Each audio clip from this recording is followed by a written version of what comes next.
Business के अंदर में इन्वॉल्व होते हैं, सबसे पहली चीज दिमाग के अंदर में आती है कि क्या इस कंपनी के फाउंडिंग मेंबर्स, क्या उनके पास इतना पोटेंशियल है, इतनी कैपेबिलिटीज है कि वो इस बिजनेस को लॉन्ग टर्म रन कर सकते हैं। क्या इस कंपनी के अंदर में ऐसे रेवेन्यूज मॉडल है कि इस पोटेंशियल, इस रेवेन्यू को लगातार क्रिएट कर सकते हैं। आने वाले 4 साल तक क्रिएट किया है और आने वाले 40 साल तक क्रिएट करेंगे, राइट। तो इसको समझने के लिए सबसे पहले आपको समझना पड़ेगा क्रिप्क्यू के बिजनेस मॉडल को, कि क्रिप्क्यू एक्चुअल में बिजनेस क्या करती है। क्योंकि आपको कहीं ना कहीं एक माइंड में डाउट रहता है हमेशा कि क्या ये प्रोजेक्ट लगातार जिस तरीके से 4 साल से चल रहा है, क्या आगे भी लगातार चलता रहेगा कि नहीं चलता रहेगा, है कि नहीं सर? यस और नो? यस। तो आज सबसे पहले समझते हैं कि क्रिप्क्यू किस मॉडल के ऊपर काम कर रही है। क्योंकि किसी भी कंपनी के बारे में पता करने के लिए सबसे इंपॉर्टेंट होता है उसके बिजनेस मॉडल को समझना, कि उसका बिजनेस मॉडल क्या है और किस बिजनेस मॉडल के साथ में आज क्रिप्क्यू मार्केट के अंदर में लगातार काम कर रही है।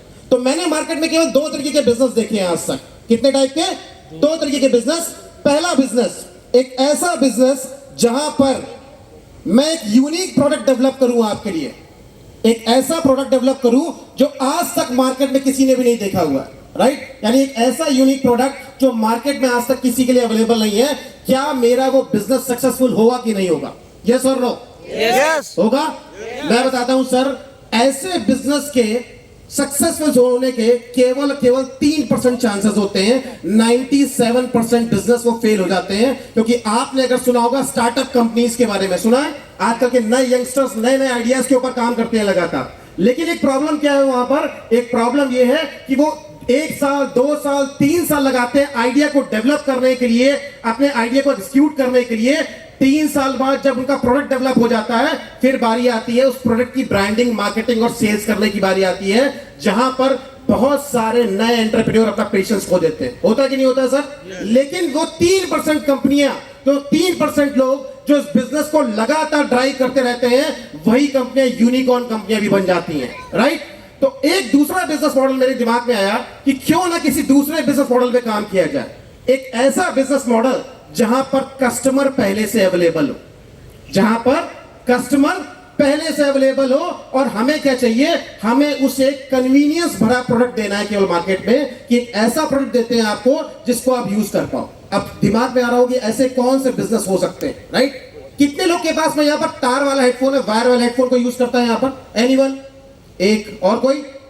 और कोई नहीं।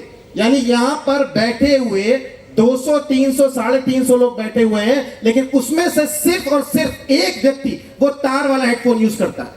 पता है क्यों यूज करता है? बाकी लोगों ने यूज करना क्यों बंद कर दिया? कोई बता सकता है उसकी प्रॉब्लम क्या थी?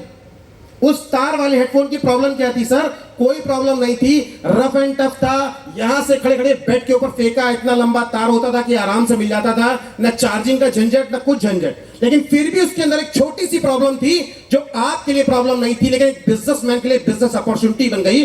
क्योंकि उसकी एक प्रॉब्लम क्या थी सर? उस वायर हेडफोन को आप कितना भी गोल घुमाइए, और घुमाने के बाद जब अपने बैग के अंदर में, लैपटॉप बैग के अंदर में, ब्लेजर के अंदर में, अपनी पॉकेट के अंदर में जब रखते हैं, और जब भी एक्चुअल में बात करने का समय आता है और जब आप उसे बाहर निकालते हैं, तो वो क्या होता है? हमेशा फंसा हुआ मिलता है, स्टक होता है कि नहीं होता सर? और इसी प्रॉब्लम को एक बिजनेसमैन ने क्या बना लिया सर? अपनी अपॉर्चुनिटी क्रिएट कर ली कि मैं एक ऐसे बिजनेस मॉडल पे काम करूंगा जहां पर मैं लोगों को कन्वीनियंस दे दूंगा कि आप बिना तार के भी हेडफोन यूज कर सकते हैं, जिससे आपकी कॉल मिस होना क्या हो जाएंगी सर? कम हो जाएंगी। क्यों? क्योंकि उस बिजनेसमैन के दिमाग में एक चीज अवेलेबल थी, जो मैंने सबसे पहले बोला कि कस्टमर पहले से अवेलेबल है। लोग हेडफोन पहले भी यूज करते थे और लोग हेडफोन आज भी यूज कर रहे हैं, राइट। एक दूसरे एग्जाम्पल पर आता हूं।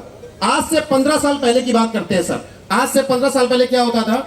आज से 15 साल पहले हम अपने पेरेंट्स के साथ में शॉपिंग करने जाते थे अलग अलग मार्केट्स के अंदर में, राइट। एक होती थी ग्रोसरी मार्केट, जहां केवल राशन का सामान मिलता था। एक होती थी वेजिटेबल मार्केट, सब्जी मंडियां, जहां केवल सब्जियां मिलती थी। एक होती थी आपकी कपड़ों की मार्केट, जहां पर केवल कपड़े मिलते थे। लेकिन फिर क्या हुआ? फिर सर एक बिजनेसमैन आया, और उस बिजनेसमैन ने क्या सोचा कि क्यों ना एक ऐसा बिजनेस मॉडल क्रिएट कर दें आपके लिए, जहां पर आपको एक कन्वीनियंस हो। क्योंकि 4 मार्केट में अलग अलग जाने पर आपको अलग अलग ट्रैवल करना पड़ेगा, आपका टाइम भी वेस्ट होगा और आपका पैसा भी वेस्ट होगा। एक बिजनेसमैन आया, उसने क्या कर दिया? उसने आपके लिए एक मॉल कल्चर क्रिएट कर दिया। एक मॉल के अंदर में आइए, एक जगह पर पहुंचिए, एक डेस्टिनेशन पे पहुंचिए, वहीं पर आप सब्जियां खरीद सकते हैं, वहीं पर आप राशन परचेज कर सकते हैं, वहीं पर आप अपने कपड़े परचेज कर सकते हैं, वहीं पर आपके बच्चे किड जोन में खेल सकते हैं, वहीं पर आप थिएटर में मूवीज देख सकते हैं, वहीं पर आप खाना भी खा सकते हैं। सारे के सारी चीजें किसमें हो गई? एक जगह पर अवेलेबल हो गई, क्योंकि उस बिजनेस के मैन के दिमाग में भी एक चीज क्लियर थी कि कस्टमर पहले से अवेलेबल है। लोग राशन पहले भी परचेस कर रहे थे, लोग राशन आज भी परचेस करेंगे, लोग सब्जियां पहले भी परचेस कर रहे थे, लोग सब्जियां आज भी परचेस करेंगे। उसने इस बात का बेनिफिट उठाया। क्या मॉल कल्चर हिट हुआ कि नहीं हुआ? यस और नो? हुआ। सब लोगों ने बड़ा अप्रिशिएट किया। लेकिन समय के साथ सर अगर अपने आप को आप चेंज नहीं करेंगे, चाहे वो करेंसी हो, चाहे वो आपका बिजनेस हो, अगर आपने समय के साथ अपने आप को चेंज नहीं किया तो आप मार्केट में पीछे रह जाते हैं कभी ना कभी। सर इसके बाद क्या हुआ? सर एक बिजनेसमैन और आया, उसके दिमाग में एक चीज और आई कि यार मॉल जाने के लिए भी मुझे पहले ऑफिस से जल्दी छुट्टी लेनी पड़ती है, मैं घर जाता हूं, फैमिली को पिक करता हूं, फैमिली को पिक करने के बाद मैं मॉल जाता हूं, वहां पर शॉपिंग करता हूं, इट विल टेक टाइम। तो क्यों ना आपके लिए एक ऐसा एप्लीकेशन क्रिएट कर दे जहां पर मैं आपसे बात करता रहूंगा और बात करते करते मैं अपने मोबाइल से यहां पर एक ऑर्डर प्लेस करूंगा। मैं अपने घर पहले नहीं पहुंच पाऊंगा, लेकिन उससे पहले मेरा ऑर्डर आज की डेट में घर पे पहुंच जाता है। होता है कि नहीं होता है सर? ऐसा अमेजोन के अंदर में, फ्लिपकार्ट के अंदर में या ब्लिंकिट के अंदर में होता है, राइट? तो सर यही चीज, क्योंकि उस अमेजोन के मालिक के दिमाग में भी एक चीज क्लियर थी कि कस्टमर पहले से अवेलेबल है, और जहां पर कस्टमर अवेलेबल होता है वहां पर आपका पूरा फोकस किसके ऊपर होता है? आपका पूरा फोकस होता है अपने प्रोडक्ट के डेवलपमेंट के ऊपर। सेम इसी तरीके से क्रिप्टो ने भी सोचा कि क्यों ना हम एक ऐसी इंडस्ट्री, एक नई इंडस्ट्री के लिए काम कर रहे हैं। तो जब एक नई इंडस्ट्री के लिए काम कर रहे हैं जहां पर ऑलरेडी 20 करोड़ से ऊपर यूजर्स आज अवेलेबल है पूरे इंडिया के अंदर में, यानी कि कस्टमर पहले से अवेलेबल है वहां पर भी। लेकिन एक चीज क्लियर थी सर वहां पर, और उसके दिमाग में क्या चीज थी कि कस्टमर तो पहले से अवेलेबल है, यानी मुझे भी इस इंडस्ट्री के अंदर में से कोई एक प्रॉब्लम स्टेटमेंट निकालना पड़ेगा, एक प्रॉब्लम निकालनी पड़ेगी और उसका सॉल्यूशन लेके मार्केट में आना पड़ेगा, तभी मार्केट में हम सक्सेसफुल हो सकते हैं। तो सर 20 करोड़ यूजर हैं, सबके पास क्रिप्टो है आज की डेट के अंदर में, लेकिन वो क्रिप्टो लोग यूज नहीं कर पा रहे। क्यों नहीं यूज कर पा रहे? सर को मेरे कहने पे मैंने इनको एक बिटकॉइन परचेज करा दिया 50 लाख रुपए पे, लेकिन वो बिटकॉइन आज 1.5 करोड़ रुपए का हो गया। लेकिन मैं चला गया कहीं और, बाहर चला गया, मेरा फोन ऑफ है, रात बिरात इमरजेंसी, मेडिकल इमरजेंसी पड़ रही है, और आज सर को अपना वो बिटकॉइन सेल करना है क्योंकि इनके घर में मेडिकल इमरजेंसी है, बट ये नहीं कर पा रहे क्योंकि इनको प्रोसेस नहीं पता कि क्रिप्टो को बेचा कैसे जाता है, क्रिप्टो को लिक्विडेट कैसे किया जाता है।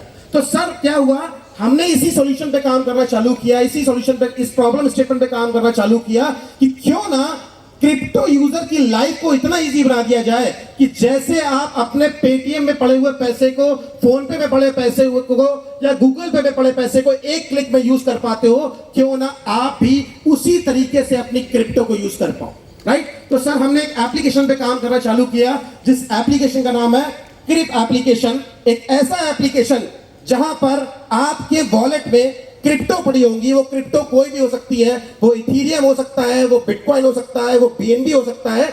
आप उस ट्रेंड को देख रहे हो लगातार, आपकी क्रिप्टो समय के साथ अपने रेट को इंक्रीज भी कर रही है, फ्लक्चुएशन भी आ रहा है। लेकिन अब मैं और आप किसी चाय की शॉप पर जाएंगे, छोटी सी चाय की टपरी के ऊपर जहां पर एक क्यूआर कोड लगा होगा, क्या वो चाय वाला मेरा बिटकॉइन एक्सेप्ट करेगा? नहीं करेगा। क्यों नहीं करेगा? क्योंकि उसको बिटकॉइन के बारे में कुछ नहीं पता। तो हमने एक ऐसे एप्लीकेशन पे काम किया जहां पर मैं और आप बाहर किसी चाय की टपरी पर जाएंगे जहां पर एक क्यूआर कोड लगा होगा, मैं और आप चाय पिएंगे, 20 रुपए का पेमेंट बनेगा वहां पर।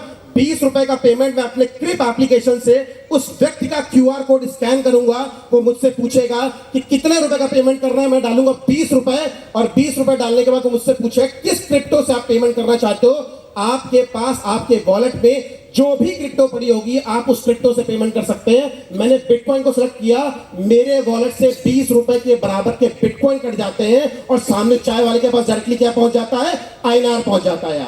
आज लाइफ को इतना इजी कर दिया है, and you should be proud. या बिल्कुल तालियां होनी चाहिए इस बात के ऊपर। क्यों होनी चाहिए? You should be proud because ये इंडिया का नहीं, पूरे दुनिया का पहला क्रिप्टो यूटिलिटी एप्लीकेशन है जिसका नाम क्रिप एप्लीकेशन है आज, राइट? तो सर बिल्कुल बिल्कुल, तो सर एक एप्लीकेशन यहां पर हमारा जो इंटेंशन था वो इंटेंशन एप्लीकेशन क्रिएट करना ही नहीं था, हमारा इंटेंशन था इस इंडस्ट्री को रूल करना। हर बिजनेसमैन क्या चाहता है? हर बिजनेसमैन ये चाहता है कि मैं अपनी कंपनी को बड़ा करूं, राइट? अगर आप कोई बिजनेस करते तो आप क्या चाहते हैं? आप अपनी कंपनी को बड़ा करना चाहते हैं। बट इस विजनरी फाउंडिंग टीम ने एक चीज के ऊपर काम करना चालू किया, क्योंकि ये एक नई इंडस्ट्री है, बिल्कुल नई इंडस्ट्री। आज ये 14 साल 15 साल पुरानी इंडस्ट्री हुई है, जिसको हम न्यू बेबी बॉर्न बोलते हैं आज की डेट के अंदर में। तो इस विजनरी मैनेजमेंट ने एक फैसला किया कि हम कंपनी को बढ़ाने पर काम ना करके इस पूरी इंडस्ट्री को बड़ा करने पे काम करेंगे। And we are working on the same thing. आज क्रिप्क्यू एज एन कंपनी पूरी क्रिप्टो करेंसी इंडस्ट्री का पूरा उसने स्वरूप चेंज कर दिया, उसका रूप चेंज कर दिया। लोगों को क्रिप्टो कैसे एक क्लिक के अंदर में पेमेंट करने के सिखाया है, वो सारी की सारी फैसिलिटीज आज क्रिप्क्यू आपके साथ लेके आई है।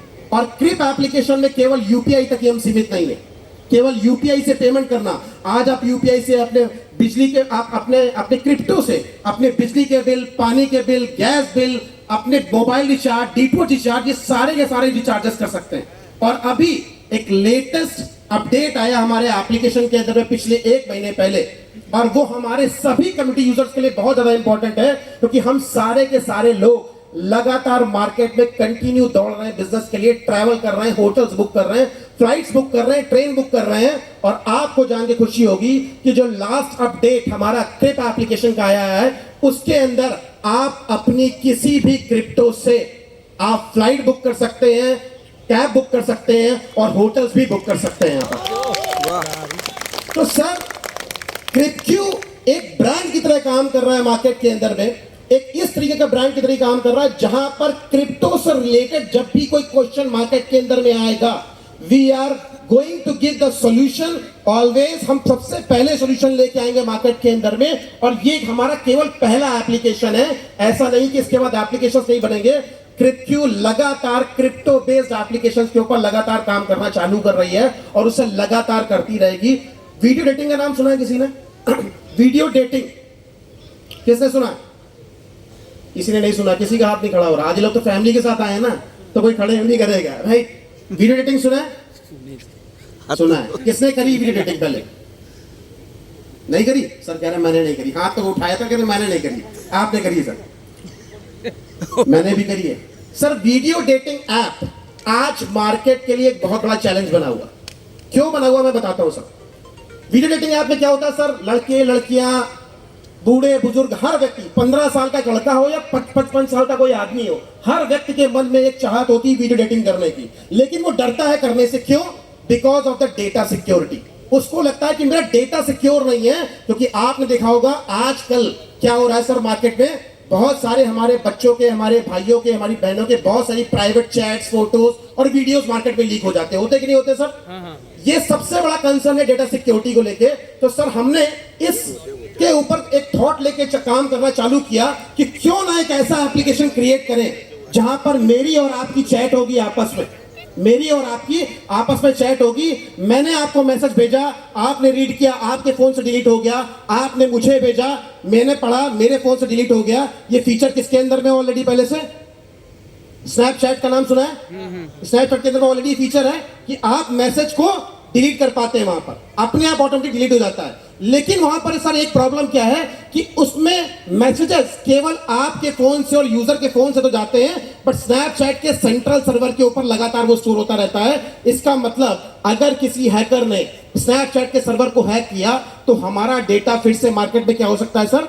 वायरल हो सकता है वहां पर, क्योंकि वो केवल आपके फोन से डिलीट हो रहा है। तो क्रिप्क्यू ने इस विजन के ऊपर काम करना चालू किया कि क्यों ना एक ऐसा एप्लीकेशन क्रिएट कर दे जहां पर आपकी और मेरी चैट होगी। मैं आपको मैसेज भेजूंगा, आप रीड करोगे, आपके फोन से डिलीट, आप मुझे भेजोगे, मैं रीड करूंगा, मेरे फोन से डिलीट। लेकिन वो डेटा हमारे कंपनी के किसी सेंट्रल सर्वर पे स्टोर ना होके सीधे के सीधे कहां स्टोर हो जाएगा?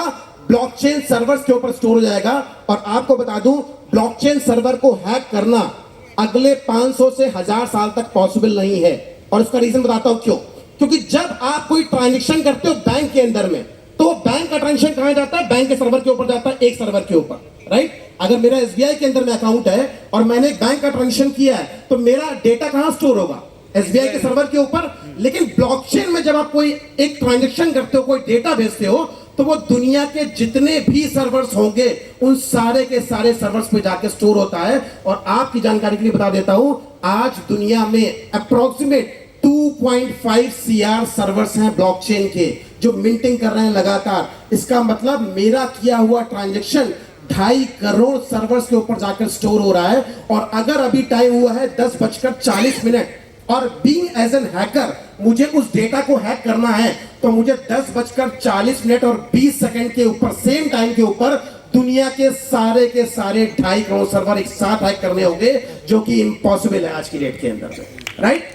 तो सर इस टाइप के टेक्नोलॉजी इनोवेशन के ऊपर लगातार क्रिप्क्यू काम कर रही है। और क्रिप्क्यू बहुत बड़े बड़े प्रोडक्ट्स, आज आपने देखा कि क्रिप्क्यू ने एक रेवेन्यू मॉडल के रूप में बिजनेस सेंटर लॉन्च किया, जिसका वीडियो भी अमर सर ने आपको दिखाया कि एक बिजनेस सेंटर जहां पर 60 से 70 ऑफिसेज हमने क्रिएट किए हुए हैं। और वो सारे के सारे ऑफिसेज हम दोबारा से रेंट आउट करने वाले हैं, यानी अगेन एक रेंटल इनकम क्रिएट होना हमारे पास क्या हो जाएगी, चालू हो जाएगी वहां पर, राइट।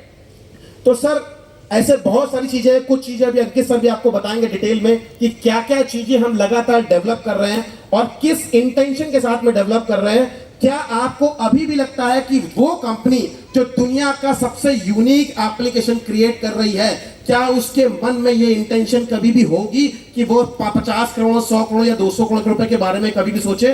बिल्कुल नहीं सोचेंगे सर। और आपको एक चीज के बारे में पता होना और बहुत जरूरी है, और उसका नाम है आपका रेवेन्यू मॉडल। आपका सर, आप ज्वाइन कर चुके हैं, पैसा लगाया आपने, कंपनी आपसे बोल रही कि आप 100 रुपए डालोगे तो आपको कुछ रिवॉर्ड्स मिलते हैं यूएसडीटी के अंदर में 250%, यही है ना प्लान, करेक्ट। ऊपर का 150% कहां से आता है, पता है आपको? नहीं पता। किसने इनवाइट किया था आपको? आप किसके थ्रू आए थे? मतलब आपने किसी की फेस वैल्यू में पैसा लगा दिया कि भाई इस बंदे ने मुझसे बोला पैसा लगाने को, तो मैं पैसा लगा देता हूं। फेस वैल्यू बताता हूं सर क्या होती है। फेस वैल्यू नाम की कोई चीज नहीं होती मार्केट के अंदर में। फेस वैल्यू क्या होती है कि जब तक पूरा प्रॉफिट होता रहेगा, जब तक पूरा प्रॉफिट होता रहेगा, तब तक तो आपकी फेस वैल्यू बहुत अच्छी है। लेकिन अगर थोड़ा ऊपर नीचे हुआ तो गाली देने के लिए बंदा भी तो चाहिए होता है, वही होता है फेस वैल्यू वाला बंदा जो हमेशा गाली खाता है। इसलिए बिल्कुल अपनी समझ के हिसाब से बिजनेस को अंडरस्टैंड करिए, उसकी स्ट्रेटजीज को अंडरस्टैंड करिए। किसी के कहने पर फेस वैल्यू आपको अपॉर्चुनिटी प्रोवाइड करता है, उस अपॉर्चुनिटी को ग्रैब करना या नहीं करना वो हमारा डिसीजन होता है सर। आप प्रोजेक्ट को पूरा अच्छे से समझिए, और मैं आपसे ये प्रॉमिस करता हूं, अगर कोई भी व्यक्ति क्रिप्क्यू का कंप्लीट प्रोजेक्ट अच्छे तरीके से समझेगा, उससे कहीं भी और जाने की जरूरत नहीं पड़ेगी। आज हम इतने स्ट्रांग हैं इस लेवल के ऊपर, राइट। तो सर मैंने क्वेश्चन पूछा आपसे कि आपका जो पैसा लगा हुआ है वो 150% ऊपर होकर कैसे मिल रहा है, तो उसमें एक फॉर्मूला लगा होता है जिसको बोलते हैं आर्बिट्राज। एक कॉन्सेप्ट है रेवेन्यू जनरेशन मॉडल, जो क्या बोलते हैं, आर्बिट्राज। और इस मॉडल को आप जरूर समझिएगा, क्योंकि आपको पता होना चाहिए कि आपका लगा हुआ पैसा कंपनी एक्चुअल में कर क्या रही है, क्या वो कहीं इन्वेस्ट कर भी रही है कि नहीं कर रही है, या केवल पैसे को घुमा रही है आज की डेट के अंदर। मैंने जब एक अपना 15 साल का करियर छोड़ के जब अंकित सर और अभिषेक सर के साथ में डिस्कशन किया, तो मेरे दिमाग में भी यही क्वेश्चन था, क्योंकि ये क्या है सर, नेटवर्क मार्केटिंग, जिसको हम क्या बोलते हैं, इसकी टोपी उसके सर, यही होता है सर। इनका लगाया हुआ पैसा तब आएगा जब पीछे से पैसा आता है, और इनका लगाया हुआ पैसा तब आता है जब पीछे से पैसा आता है। जब तक ये पैसा आता रहता है तब तक हमारा बिजनेस चलता रहता है, और जैसे ही पैसा आना बंद हो जाता है हमारा बिजनेस फ्लॉप हो जाता है। लेकिन अच्छी बात यह थी कि क्रिप्क्यू मैनेजमेंट ने रोटेशन पे काम न करके जनरेशन मॉडल के ऊपर काम करना चालू किया, कि अगर पैसे को जनरेट करते रहेंगे तो पैसा बन सकता है। मैं बताता हूं सर आर्बिट्राज क्या होता है। किसी भी प्रोडक्ट को एक ऐसी मार्केट से परचेज करना जहां उसका रेट कम है, और एक ऐसी मार्केट में बेच देना, सेल कर देना जहां उसका रेट ज्यादा है, उसे क्या बोलते हैं, आर्बिट्राज बोलते हैं। 5 रुपए की पानी की बोतल मैंने एक किसी होलसेलर से परचेज करी और 7 रुपए में जाके रिटेलर को बेच दी, तो 2 रुपए मेरा क्या हो गया सर, आर्बिट्राज का प्रॉफिट हो गया। तो मेरा क्वेश्चन वही था, अंकित सर से और अभिषेक सर से मैंने पूछा कि सर मैंने सुना है कि एमएलएम के अंदर में, नेटवर्क मार्केटिंग के अंदर में रोटेशन बहुत होता है, अगर कल पीछे से पैसा नहीं आया तो क्या मेरा पैसा रुक जाएगा? होना चाहिए सर आपका क्वेश्चन, कि नहीं होना चाहिए? बिल्कुल होना चाहिए कि अगर पीछे का पैसा नहीं आया, पीछे से रोटेशन नहीं हो रहा है, तो क्या मेरा पैसा भी रुक जाएगा? तो उन्होंने बड़ा अच्छा एग्जांपल दिया मुझे, इतना सही सटीक एग्जांपल दिया कि मैं आपको बताता हूं कि सपोज मान लेते हैं कि रूपा मैम हमारे साथ, ये हमारी कंपनी की लास्ट इन्वेस्टर है। क्या है सर? Last investor. इसके बाद कोई भी इन्वेस्टर नहीं आने वाला हमारी कंपनी के अंदर में। और इन्होंने हमारे साथ कितना इन्वेस्ट किया है? $1000 इन्वेस्ट किए हुए हैं। कितने इन्वेस्ट किया है? $1000। तो इनको कितना मिलना चाहिए 25 महीने के बाद? अप्रोक्सीमेट 250%, यानी कि $2500 मिलना चाहिए, राइट? अब कंपनी आपके पैसे का करती क्या, मैं वो बताता हूं। जैसे ही रूपा जी ने या किसी भी इन्वेस्टर ने कंपनी को फंड्स दिए यूएसडीटी के फॉर्मेट के अंदर में, तो हम उस यूएसडीटी को P2P मार्केट में, इंडियन मार्केट में जाके सेल कर देते हैं एट द रेट ऑफ 90। आज का रेट क्या चल रहा है? 90 रुपए चल रहा है यूएसडीटी का। तो हमने कितने में सेल कर दिया? $1 90 रुपए में। तो $1000 कितने में आ गए सर? $1000 कितने में आ गए? 90,000 के अंदर में। लेकिन वो डॉलर थे किसके? वो डॉलर थे मेरे इन्वेस्टर के, आपके। और उस पैसे को सेफ रखना, being as an management, being as an company, हमारी प्राइम रिस्पॉन्सिबिलिटी रहती है कि आपका पैसा हमेशा हमारे पास क्या रहे? सेफ रहे। तो सर हमने क्या किया, क्योंकि आपको बता दिया मैंने, कुछ मार्केट के अंदर में यूएसडीटी का रेट भी सस्ता है। जैसे अगर मैं दुबई की मार्केट की बात करूं, या इंडिया की बहुत सारी मार्केट है जहां पर यूएसडीटी आज भी सस्ता मिलता है। तो हम क्या करते हैं, हमने $1000 90,000 रुपए में बेचे इंडियन मार्केट में, लेकिन हमें इनके डॉलर वापस सेफ रखने थे। तो मैंने क्या किया, मैंने वही dollar at the rate of 88 rupees कहां से परचेज कर लिए? From Dubai. अब $1000 कितने में आ गए हमारे पास? 88,000 रुपए में। एक दिन का प्रॉफिट कितना हुआ कंपनी का? 2000। कितना हुआ? 2000। क्लियर है सभी को? हाँ। क्रिप्टो नहीं आती, मैथ तो सबको आती होगी ना सर, राइट? $1000 को कंपनी अगर एक दिन इंडिया में बेचती है और सेम डे अगर दुबई से परचेज करती है 88 रुपीज के हिसाब से, तो कंपनी को प्रॉफिट होता है $2000 रुपए। कंपनी अगर इसी प्रोसेस को लगातार 30 दिन करेगी तो कितना प्रॉफिट होगा? 60,000 रुपए। कंपनी अगर इसी प्रोसेस को 365 दिन करेगी तो कितना प्रॉफिट होगा? 7,30,000 रुपए। और कंपनी अगर इसी प्रोसेस को 2 साल कंप्लीट करती तो कितना प्रॉफिट होगा? 14,60,000 रुपए। और मोबीक्विक का कॉन्ट्रैक्ट कितने महीने का है? 25 महीने का। यानी 25 महीने तक कंपनी के पास एक अपॉर्चुनिटी है कि वो आपके पैसे को डेली ट्रेड कर सकती है, एक बार खरीदना एक बार बेचना। और अगर 25 महीने तक लगातार कंपनी आपके $1000 को डेली ट्रेड करती है और ₹2 का प्रॉफिट भी क्रिएट करती है डॉलर के ऊपर, तो कंपनी 25 महीने के अंदर में 15 लाख रुपए का प्रॉफिट क्रिएट कर सकती है आज।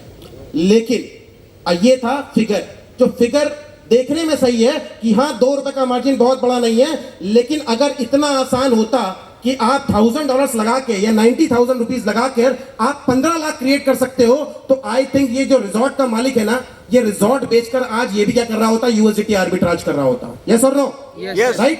तो सर क्या हुआ कि ये तो क्लियर था कि फिगर तो सही है कि $2 के हिसाब से कंपनी $1000 से 15 लाख रुपए का प्रॉफिट क्रिएट कर सकती है। लेकिन मैंने दुनिया में आज तक कोई कंपनी ऐसी नहीं देखी या कोई बिजनेस ऐसा नहीं देखा जहां पर आप 100 दिन काम करते हो और 100 में से 100 दिन आपका प्रॉफिट होता है। कोई है ऐसा बिजनेस? नहीं है। लेकिन क्या हुआ सर, हाइपोथेटिकल सिचुएशन सोचनी पड़ती है हमेशा। मैंने क्या सोचा, थोड़ा एक स्टेप नीचे आते हैं इसमें, कि क्या मान लेते हैं कि 100 में से 100 दिन कोई भी बिजनेस प्रॉफिट क्रिएट करके नहीं देता। 100 में से 100 दिन कोई भी बिजनेस प्रॉफिट क्रिएट करके नहीं देता। क्या 100 में से 70 दिन किसी बिजनेस में प्रॉफिट हो सकता है? हो सकता है। There are some businesses, few businesses है जहां पर आप 100 दिन काम करते हो और 70 दिन प्रॉफिट क्रिएट कर सकते हो। फिर सर एक स्टेप और नीचे आया कि 100 में से 100 दिन काम नहीं हो सकता, 100 में से 70 दिन कुछ बिजनेस के अंदर में प्रॉफिट क्रिएट हो सकता है।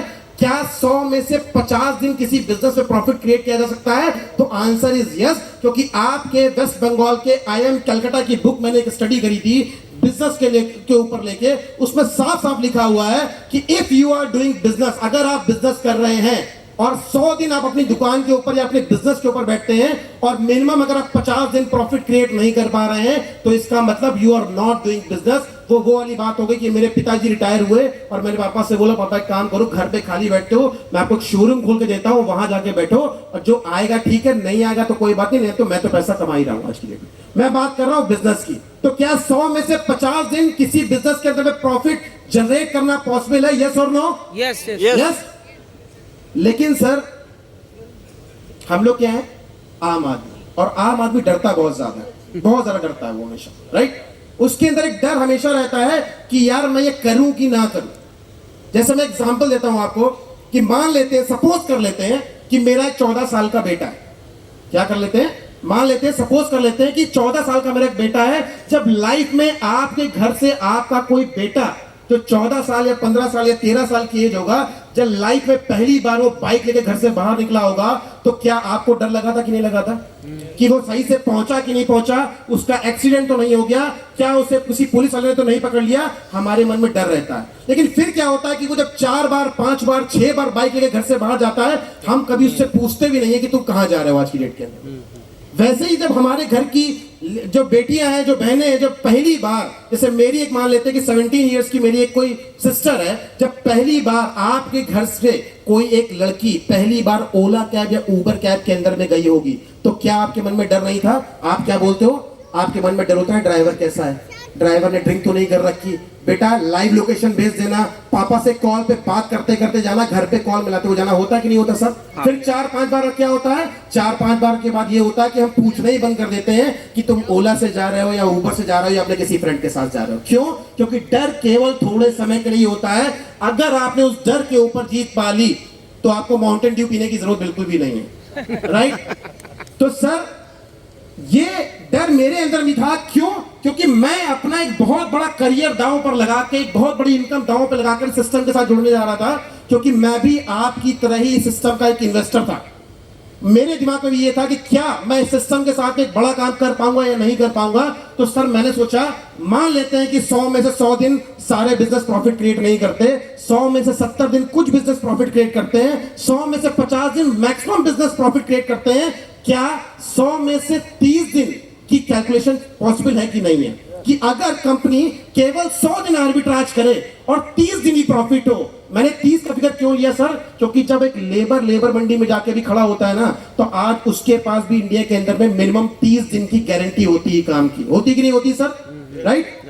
तो सर मैंने कैलकुलेशन सोची कि 100 में से 30 दिन, अगर 100 में से 30 दिन प्रॉफिट क्रिएट होगा तो 15 लाख का प्रॉफिट कितना बचेगा सर? 4.5 लाख प्लस $1000 आपका पहले से पड़ा था। यानी कंपनी जब वर्स्ट के सिनेरियो के अंदर में 100 में से 30 दिन भी आर्बिट्राज करती है, तो वह मोटा मोटा 5.5 लाख रुपए का प्रॉफिट क्रिएट कर सकती है। अब कंपनी को आपको कितना वापस करना था? 90,000 का, $1000 का $2,500, जो INR वैल्यू में कितना होता है? 90,000 का 2,25,000 प्लस 75,000 डिस्ट्रीब्यूशन में चला जाता है। उसके बाद भी कंपनी के पास इतना रेवेन्यू क्रिएट होता है, इतना रेवेन्यू बचता है, जिसके अंदर में कंपनी आज इंटरनेशनल इवेंट्स कर रही है, FLP अपनी आपकी LDPs कर रही है, लगातार आपके लिए क्रिप एप्लीकेशन का डेवलपमेंट कर रही है, और ऐसे बहुत सारे IT के इंफ्रास्ट्रक्चर को लगातार मजबूत कर रही है। क्या ये कैलकुलेशन पॉसिबल है, हाँ या ना? हाँ, यस। अगर हाँ है तो फिर तालियां होनी चाहिए इस बात के ऊपर। तो सर यकीन हो गया फिर सबको कि कंपनी बिल्कुल सेफ है? यस। हो गया? क्या नाम है आपका? कितनी एज है आपकी? शादीशुदा हो? अच्छा। घर में इमेज कैसी है तुम्हारी? ठीक ठाक है। ये तो तुमको लगता है ना। मैंने पता ये क्वेश्चन क्यों पूछा? अब मैं बताता हूं मैंने क्वेश्चन क्यों पूछा जानबूझ के।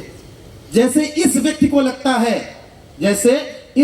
लगता है कि इसकी घर में इमेज अच्छी है, वैसे ही मोहित शुक्ला को, अंकित भसीन को, अभिषेक भंडारी को, सिद्धार्थ शुक्ला को भी लगता है कि मेरी कंपनी सबसे बढ़िया कंपनी है आज की डेट के अंदर में। लेकिन अभी बजाइएगा बात में, लेकिन क्या आप अपनी इमेज क्रिएट कर सकते हो? कभी नहीं कर सकते। अगर कर सकते होते तो मेरे को आज तक एग्जाम्पल बता दीजिए, आज तक किसी लड़की के पिता ने किसी लड़के के पिता से ये पूछा हो डायरेक्टली जाके कि क्या आपका बेटा दारू पीता है कि नहीं पीता है, क्या वो जुआ खेलता है कि नहीं खेलता? कभी पूछा उसने? आज तक नहीं पूछा। वो किससे पूछता है? आपके पड़ोसियों से जाकर, आपके घर के बाहर जो पान की दुकान होगी वहां पर जाके पूछेगा, इंक्वायरी कहां करता है? क्योंकि आपकी इमेज आप क्रिएट नहीं कर सकते, आपकी इमेज आपके सराउंडिंग्स क्रिएट करती है। जब तक सराउंडिंग्स अच्छी होगी तभी आपकी कंपनी बड़ी बन सकती है। और हम आज ऐसी बहुत बड़ी सराउंडिंग्स के साथ में बैठे हुए हैं, क्योंकि ये जो लीडरशिप यहां पर बैठी हुई है, मुझे पता है कि ये वो सारी लीडरशिप है जो हमारे क्रिक्यू के क्राउन के ऊपर लगातार डायमंड्स के रूप में चढ़ती चली जा रही है यहां पर। राइट? लेकिन तो सर आपकी इमेज आप क्रिएट नहीं कर सकते। अब इसका एग्जाम्पल और देता हूं कि फिर से मान लेते हैं कि मेरा 14 साल का बेटा है। क्या मान लेते हैं सर? मेरा 14 साल का बेटा मानना है केवल, ठीक? और 14 साल का बेटा डेली शाम को 7 बजे उसके 2 दोस्त आते हैं बाइक से, 3 दोस्त आते हैं 2 बाइक से, उनके साथ बैठता है और चला जाता है, और रात में 11 बजे लौट के आता है घर से। मोहल्ले वाले क्या कहते हैं? देखो शुक्ला जी के लड़कों कितना आवारा हो गया, दिन दिन रात रात भर घूमता रहता, होता कि नहीं होता सर ऐसा? अगर आप कल का घर में लेट आता तो मोहल्ले वाले क्या इमेज बनाते हैं, भले वो अच्छे इंटेंशन के साथ में पढ़ने गया हो या कुछ भी करने गया हो, लेकिन मोहल्ले वाले क्या कहते हैं कि देखो शुक्ला जी के लड़के को कि कितना आवारा हो गया। लेकिन उसी जगह पर मेरा एक दूसरा बेटा है 14 साल का ही, लेकिन वो साइकिल से शाम को डेली 7 बजे निकलता है बैग टांग के, और रात में 11 बजे पसीने में लथपथ आता है, लेकिन वो पढ़ने नहीं जा रहा है, वो किसी को देखने के चक्कर में जा रहा है। लेकिन फिर मोहल्ले वाले क्या कहते हैं, सीखो शुक्ला जी के लड़के से, देखो कितना होनहार लड़का है यहाँ पर, राइट? तो सर प्रॉब्लम क्या है? प्रॉब्लम ये है कि आप अपनी इमेज क्रिएट नहीं कर सकते। हम सारे मैनेजमेंट मिलके भी चाहे कितने भी प्रूफ, सारी चीजें प्रूव कर चुके हैं पिछले 4 साल के अंदर में, लेकिन आज भी मन में क्वेश्चन रहता है कि कितने दिन चलेगी सर। अगर आपकी इमेज आपकी सराउंडिंग्स क्रिएट करती है, तो हमारी इमेज भी आज हमारी सराउंडिंग्स क्रिएट करती है। अगर मैं इसका एग्जांपल बताता हूं सर, ऐसा क्या हो गया फिर, अगर कंपनी अच्छी नहीं थी तो ऐसा क्या हो गया कि जिस व्यक्ति ने वजीरेक्स और बाइनेंस के ऊपर 170 पेज का ड्राफ्ट किया था ईडी की तरफ से, आज वो व्यक्ति आपकी कंपनी का कंप्लायंस हेड बन के काम कर रहा है, जिसने दुनिया के नंबर 1 एक्सचेंज के ऊपर एक ड्राफ्ट लिखा था 170 पेज का। ऐसा क्या देख लिया उस व्यक्ति ने? ऐसा क्या देख लिया उस व्यक्ति ने जो बाइनेंस के अंदर में काम करता था, उसके बाद वॉलमार्ट इंडिया का प्रोजेक्ट हेड था, और आज वो आपकी कंपनी का चीफ टेक्निकल ऑफिसर बनके बैठा हुआ है। क्या इन लोगों ने क्या हमारे कंप्लायंसेस को, चीजों को मैच नहीं किया होगा सर? बिल्कुल चेक किया होगा। शायद तभी ये अपनी बहुत बड़ी पोजीशन छोड़कर आज हमारे साथ एक बड़े विजन के साथ में काम कर रहे हैं। और ये थे छोटे एग्जांपल्स। अब आता हूं कंपनी लेवल पे। ब्लैक रॉक का नाम किसने सुना है? सुना है? दुनिया की सबसे बड़ी पोर्टफोलियो मैनेजमेंट कंपनी है। अगर इंडिया की इकोनॉमी की बात करें तो वो इतना फंड मैनेज करती है जितना इंडिया का 3 टाइम्स, जितनी इंडिया की आज इकोनॉमी है उसका 3 टाइम्स पैसा वो मैनेज करती है। और उस कंपनी ने आज से 4 साल पहले, ब्लैक रॉक ने आज से 4 साल पहले एक यूएसए की कंपनी से एक सॉफ्टवेयर परचेज किया। पता कितने में? $400 मिलियन के अंदर में, $400 मिलियन के अंदर में। सोचिए उस कंपनी का कैडर क्या होगा, क्या ग्रेड होगा। और आपको जानकर ये खुशी होगी, जिस कंपनी से ब्लैक रॉक ने वो सॉफ्टवेयर परचेज किया था, आज वही कंपनी यूएसए के अंदर में क्रिप्क्यू का ऑथराइज्ड चैनल पार्टनर है for Crip application, for MobiCrip and for everything. तो सर ये वो लोग हैं जो हमारी कंपनी की इमेज क्रिएट कर रहे हैं। हमें आज बताने की जरूरत नहीं लोगों को कि हम क्या कर रहे हैं, कैसे नहीं कर रहे हैं। सर हमारे साथ जुड़े हुए लोग मार्केट में आज बोल रहे हैं कि इस कंपनी के साथ आपका फ्यूचर कितना ब्राइट है, राइट? तो आई थिंक थोड़ा बहुत क्रिप्क्यू का विजन क्लियर होगा। यस और नो? यस। तो मुझे लगता है टाइम ज्यादा हो गया, तो मैं इसको यही क्लोज करता हूं आज के लिए। फिर दोबारा कभी डिटेल सेशन में बैठेंगे। So thank you so much everyone. Thank you.